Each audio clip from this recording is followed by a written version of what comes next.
রাষ্ট্রীয় পিছড়ে বর্গ মোর্চা, ভারত মুক্তি মোর্চা, রাষ্ট্রীয় পরিবর্তন মোর্চা এবং বহুজন ক্রান্তি মোর্চার ডাকে সারা ভারতবর্ষব্যাপী ভারত বন্ধের কর্মসূচির অন্তর্গত আজ আমরা পশ্চিমবঙ্গের মালদা জেলার হবিপুর ব্লকের অন্তর্গত আইহো বাস স্ট্যান্ডে সমবেত হয়েছি।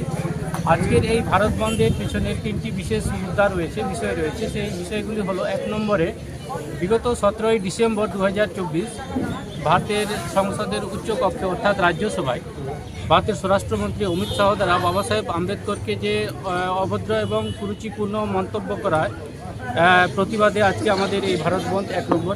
দ্বিতীয় নম্বর হচ্ছে জাতিভিত্তিক জনগণনা অবিলম্বে করতে হবে, কারণ বিগত 1931 সালের সেই ইংরেজের আমল থেকে যে সোশিও ইকোনমিক অ্যান্ড এডুকেশনাল ভিত্তিতে যে সেন্সাসটা হয়েছিল, এর পরবর্তী কিন্তু আর সেন্সাস হয়নি। যেগুলো সেন্সাস হয়েছে সেগুলো শুধু কুকুর, বেড়াল, ছাগল, ঘোড়া ইত্যাদিকে শুধু গণনা করা হয়, কিন্তু সোশিও ইকোনমিক্যাল কন্ডিশনের ভিত্তিতে ভারতবর্ষের যে সেন্সাস, সেই সেন্সাসটা আজ অবধি হয়নি।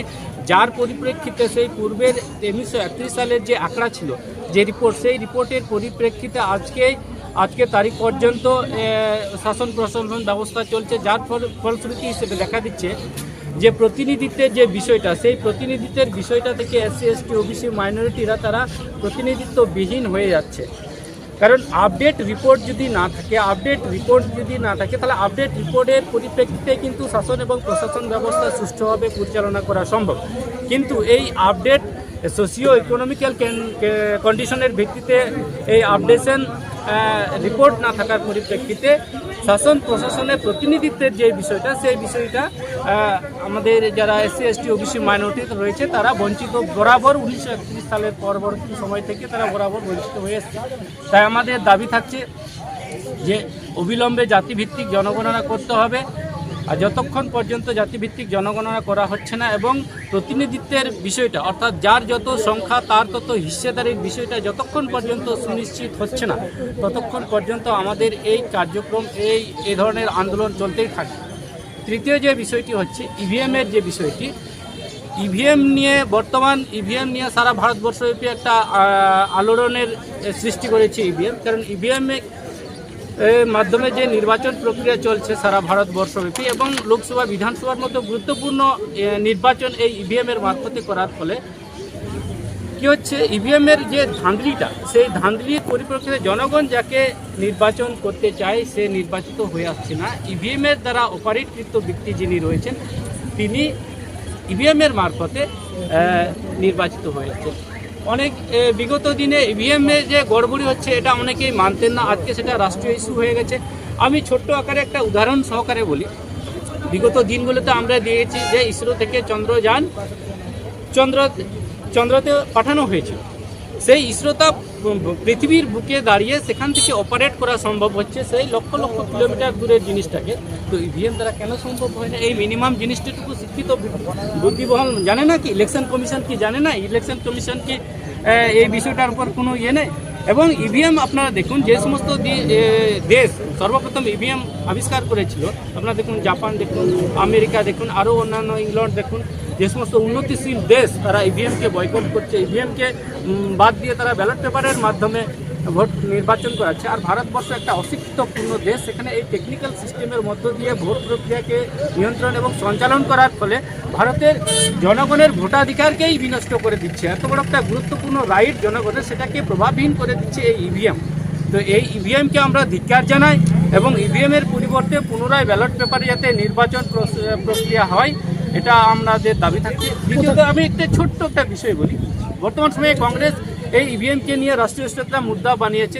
দেখুন, সর্বপ্রথমে ভারতবর্ষে কিন্তু কংগ্রেস, ইন্দিরা গান্ধীর আমলে, কংগ্রেসের আমলে ইভিএমটাকে আনে, বিদেশ থেকে ইম্পোর্ট করে আনে ইভিএম। এবং 1984 সালে কাশিরামজি যখন একটা নারা তুলেছিল, ভোট হামারা রাজ তুমারা नहीं চলেগা, তখন মনুবাদী ব্রাহ্মণ্যবাদীরা ভাবলো যে ভারতের SC ST OBC মাইনরিটিরা সংখ্যায় 85 থেকে 90%, সুতরাং ভোট যখন ওদের থাকবে, রাজাও ওদের হবে, আমাদের আর রাজা নির্বাচিত হবে না। তারপরে কিন্তু ইন্দিরা গান্ধী ভারতবর্ষে ইভিএমকে ইম্পোর্ট করে ইভিএম আনে এবং ভারতবর্ষের সর্বপ্রথম ইভিএমের ফায়দা কিন্তু কংগ্রেস লুটে। সেটা 2004 সালের আমাদের কাছে সমস্ত রকমের এভিডেন্স তথ্য রয়েছে। তার পরিপ্রেক্ষিতেই বলছি 2004 সাল এবং 2009 সালের যে লোকসভার মতো গুরুত্বপূর্ণ নির্বাচনে ইভিএম এর মাধ্যমে কংগ্রেস তার ফায়দা লুটেছে।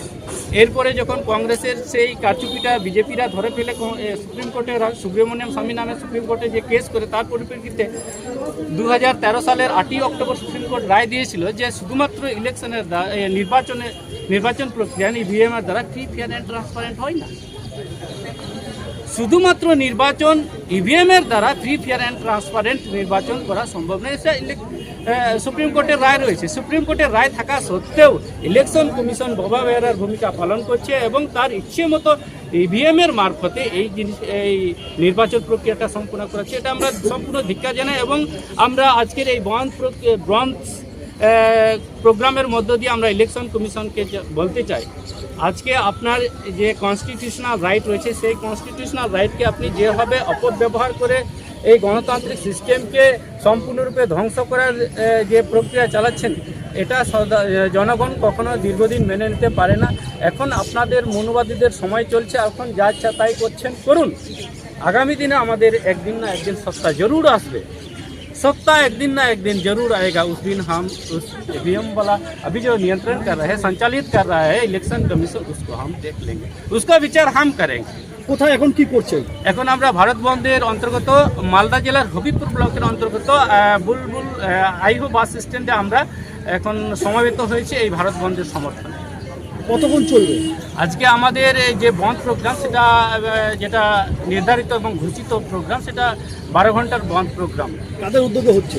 এটা ভারত মুক্তি মোর্চা, বহুজন ক্রান্তি মোর্চা এবং রাষ্ট্রীয় পরিবর্তন মোর্চা এবং রাষ্ট্রীয় পিছিড়ে বর্গ মোর্চা, ওবিসি মোর্চা যেটা রয়েছে, এই 4টি সংগঠনের ডাকে আজকের এই ভারত বন্ধ। আপনার নাম পরিচয়? আমার নাম হচ্ছে বাবুরাম কিসকো, আমি বহুজন মুক্তি পার্টি পশ্চিমবঙ্গ রাজ্যের কার্যকরী সভাপতি। আর কে উপস্থিত রয়েছে? আর কে উপস্থিত রয়েছে? আর এখানে আমাদের ভারত মুক্তি মোর্চার যারা প্রতিনিধি রয়েছেন, পদাধিকারী রয়েছেন, তারা রয়েছেন। রাষ্ট্রীয় পরিবর্তন মোর্চার রয়েছেন আমাদের মহাতন বাবু রয়েছেন, বহুজন ক্রান্তি মোর্চার রয়েছেন এবং রাষ্ট্রীয় পিছিড়ে বর্গের আমাদের যিনি শ্যামল মাহাতো মহাশয় আছেন, উনিও রয়েছেন। ধন্যবাদ। এটাই 4টা নাম আছেন এখানে? হ্যাঁ।